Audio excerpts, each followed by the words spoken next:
The psychology of people who observe more than they speak. While everyone else is talking, there's someone who's watching. They're not shy, they're not bored, they're not waiting for their turn to speak. They're paying attention. They notice the pause before someone answers a question, the way a smile lingers half a second too long, the subtle shift in posture when a conversation changes direction. These are the people who observe more than they speak. And psychology has a lot to say about why, but not in the way you might expect. Because this isn't about being quiet, it's about how the mind gathers information. Here's the first thing most people get wrong. Observers aren't silent because they have nothing to say. They're silent because they're collecting context. While talkers process externally, thinking out loud, shaping ideas through speech, observers process internally. They listen, watch, compare, and only speak when something feels necessary. To them, words aren't filler, they're currency, and unnecessary spending feels wasteful. Psychologists often describe this as a difference in information processing style. Some people think by speaking, others think by watching. Observers fall firmly into the second category. They're running background analysis constantly. Who is leading the conversation? Who is performing? Who is uncomfortable but pretending not to be? And most importantly, what isn't being said? Silence to them isn't empty, it's data. This is why observers often seem hard to read. They're not broadcasting their thoughts, they're refining them, and refinement takes time. There's also something else happening beneath the surface. People who observe more than they speak tend to be low self-monitors. That doesn't mean they lack social awareness. It means they don't constantly adjust themselves to fit the room. High self-monitors scan the environment and ask, how should I act right now? Low self-monitors ask, what feels true to me? Observers aren't quiet because they're calculating how they'll be perceived. They're quiet because they're not interested in performing. They don't feel the need to narrate their presence.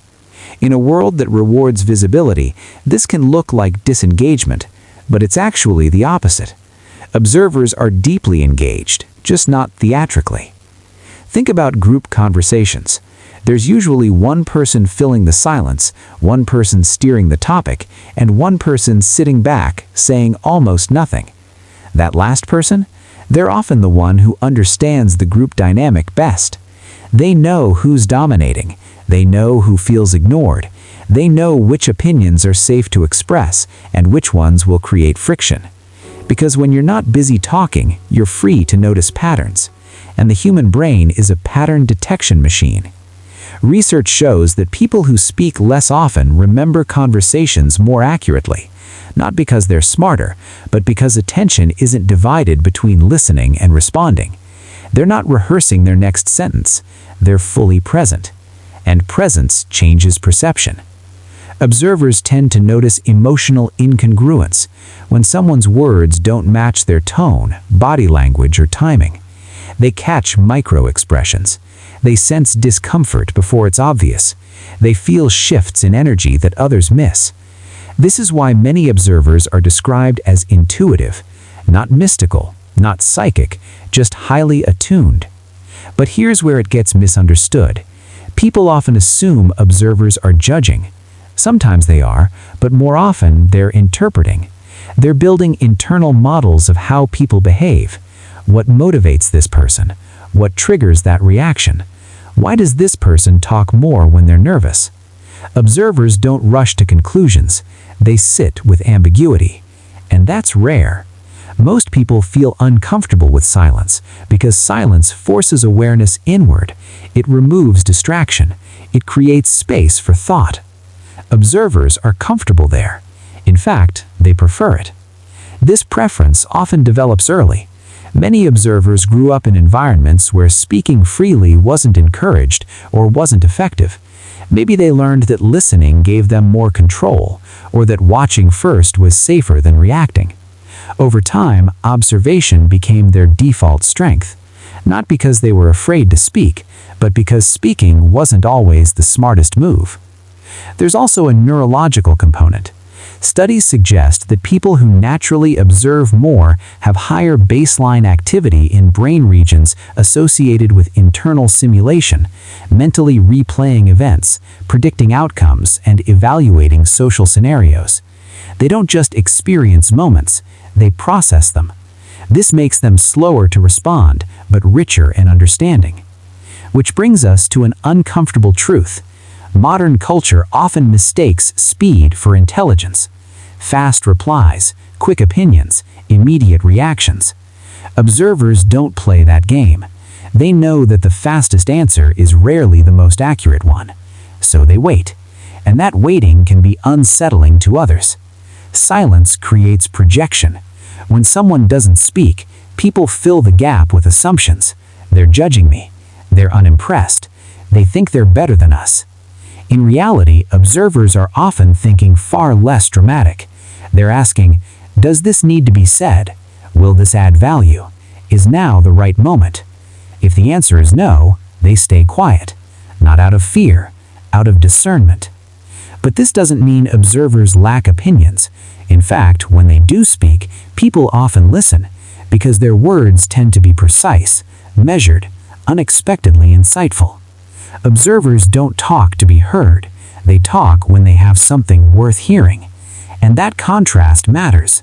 Silence creates weight. When someone who rarely speaks finally does, it carries authority, not because they demand it, but because they've earned it through restraint.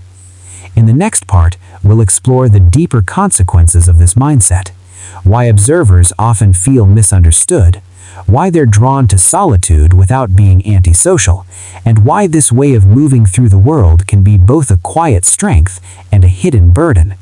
Because observing more than you speak changes not just how you see others, but how you experience yourself. There's a cost to observing more than you speak, and it's rarely talked about. Observers often feel misunderstood, not because they're complex, but because silence invites misinterpretation.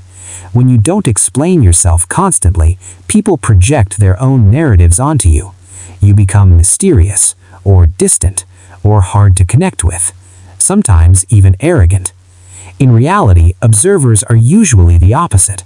They feel deeply. They think carefully. They just don't externalize everything they experience.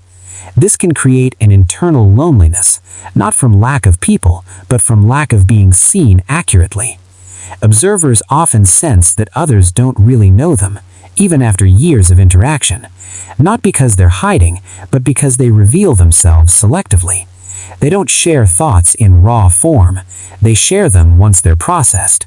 And in fast-paced social environments, that can mean their inner world remains invisible. There's also the emotional weight of constant awareness. When you notice everything, you absorb more than you show. Observers pick up on tension, unspoken conflict, emotional shifts others ignore. And while this makes them empathetic, it can be draining. They carry information silently. This is why many observers crave solitude, not as an escape from people, but as a way to reset their nervous system.